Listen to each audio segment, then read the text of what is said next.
Hai Dila. Aku boleh nanya nggak sih tentang teori organisasi? Boleh, aku di semester 2 ini lagi belajar teori organisasi, di mana teori organisasi ini lagi membahas pengertian, unsur-unsurnya, prinsip, ciri-ciri, serta jenis teori organisasi. Apa sih itu teori organisasi? Teori organisasi adalah wadah kerjasama antar individu untuk mencapai tujuan bersama.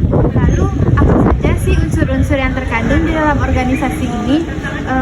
Unsur-unsur yang terkandung itu ada manusia, kerjasama, tujuan, sarana dan prasarana, serta lingkungan. Apa aja sih prinsip organisasi? Prinsip organisasi ini tujuan yang jelas, spesialisasi tugas, koordinasi dan kewenangan, serta tanggung jawab. Dan apa aja sih ciri-ciri dari teori organisasi tersebut? Ciri-ciri yang terkandung di dalam teori organisasi ini adalah struktur formal dan hierarkis, tujuan-tujuan kerjasama, dan identitas sistem yang ada. Lalu jenis organisasi seperti apa aja sih yang lagi aku bahas di semester 2 ini? Jadi jenis organisasi ini ada formal dan informal, ada primer dan sekunder, serta berdasarkan tujuan yang telah dibuat. Mungkin baru itu saja yang saya pelajari di semester 2. Oh, seperti itu ya Dila ya. Aku terima kasih banyak ya karena sudah kamu kasih tahu. Sampai jumpa lagi. Dadah. Sejarah pemikiran teori organisasi. 1. Teori klasik. Teori ini fokus pada struktur organisasi, efisiensi, dan pembagian kerja. Tokoh penting pada teori ini yaitu Frederick Taylor, Henry Fayol, dan Max Weber. Selanjutnya ada teori neoklasik.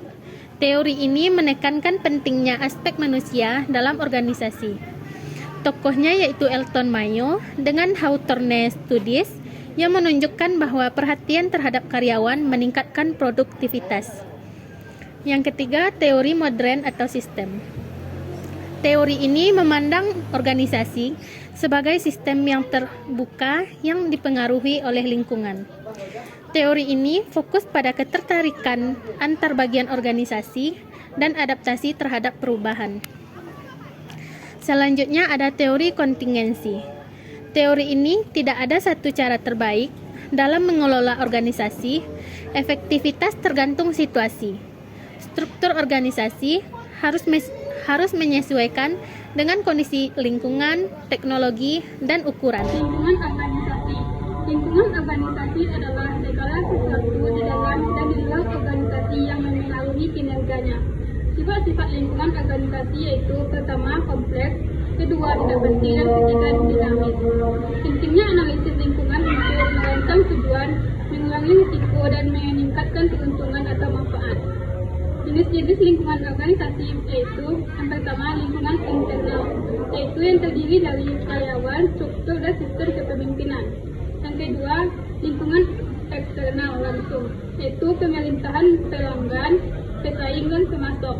Ketiga, lingkungan eksternal tidak langsung, yaitu politik, ekonomi, sosial budaya, teknologi, hukum, dan demografi.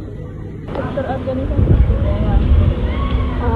Struktur organisasi itu adalah susunan dan hubungan antar bagian dalam perusahaan untuk membagi, mengelompokkan, dan mengkoordinasikan pekerjaan secara formal guna mencapai tujuan. Ada 3 komponen utama dalam definisi dari struktur organisasi, yaitu mengorganisasikan, menggambar struktur jabatan, dan alur laporan. Kedua, struktur organisasi mengelompokkan individu dan departemen organisasi. Yang ketiga, struktur organisasi memastikan komunikasi, koordinasi, dan integrasi antar departemen. Ada fungsi atau kegunaan struktur dalam organisasi. 1. Kejelasan tanggung jawab. 2. Kejelasan kedudukan. 3. Kejelasan uraian tugas. Bentuk organisasi yaitu 1. Organisasi jalur, 2. Organisasi garis dan staf, 3. Organisasi fungsional. Jenis struktur organisasi itu apa? Jenis struktur organisasi itu 1. Struktur sederhana, 2. Birokrasi, 3. Struktur matriks. Faktor penentu struktur organisasi yaitu terdiri dari strategi, ukuran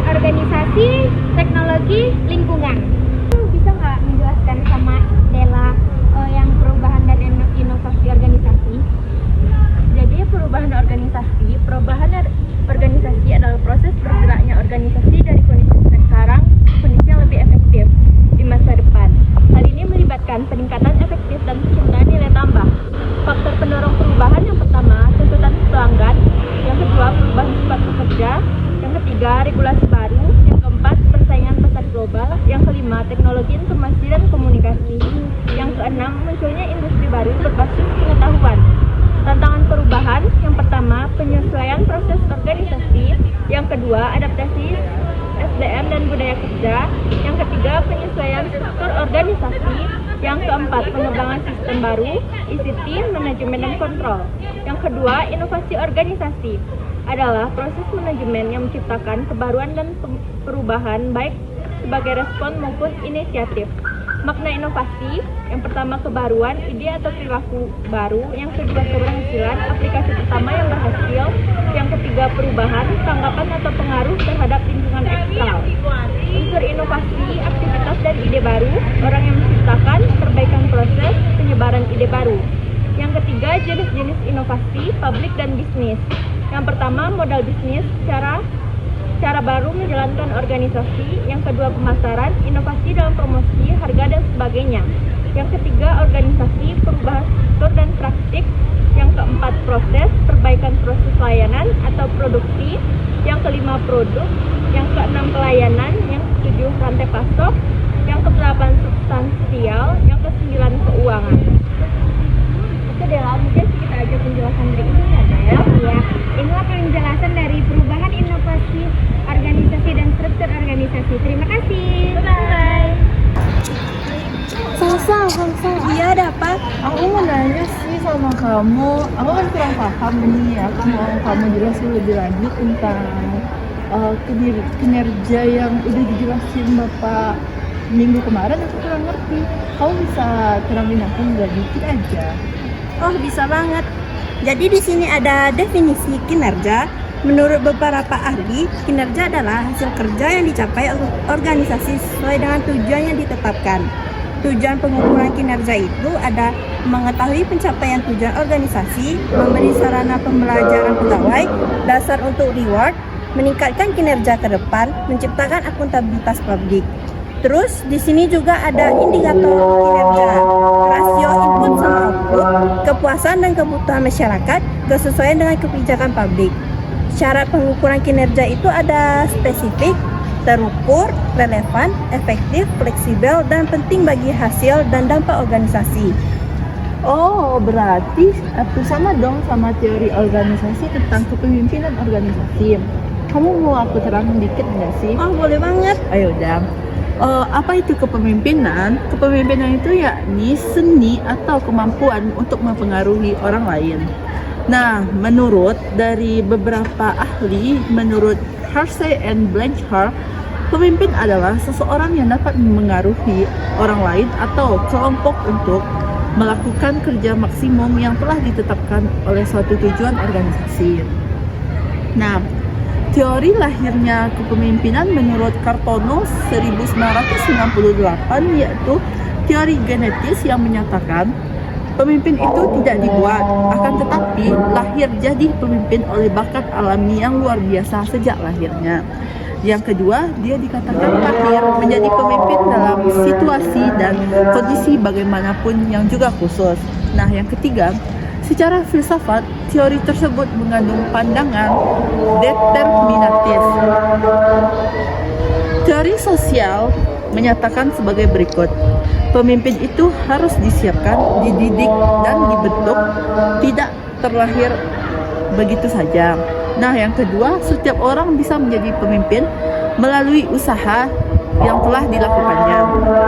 Nah, teori ekologis yakni muncul sebagai reaksi dari kedua teori tersebut terlebih dahulu.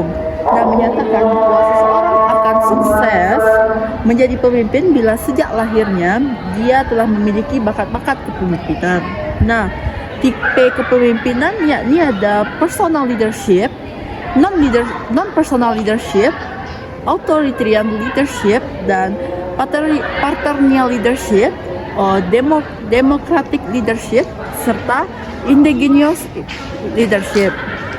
Nah, kepemimpinan demokratis yakni kepemimpinan yang dapat mewadahi semua kepentingan orang yang dipimpin sehingga mereka merasa keinginannya dapat terwadahi. Nah, Kepemimpinan yang efektif tergantung pada faktor kesesuaian perilaku dan dengan faktor situasional. Menurut Chung and Meginson, apakah kamu udah ngerti gitu sama yang udah aku terangkan sedikit aja? Udah ngerti kok. Terima kasih atas penjelasannya ya. Iya. Yuk, kita jalan lagi yuk. Nah, kalian bingung nih mau masuk program studi apa? Kalau aku sih saranin, ayo bergabung ke program studi administrasi publik karena pembelajaran kami sangat efektif dan menyenangkan. Nah, untuk jadwal pendaftarannya itu ada gelombang 1 sampai gelombang 3. Nah, tunggu apa lagi? Mari bergabung bersama kami di program administrasi publik di Universitas Muhammad Nasir. Kami tunggu ya.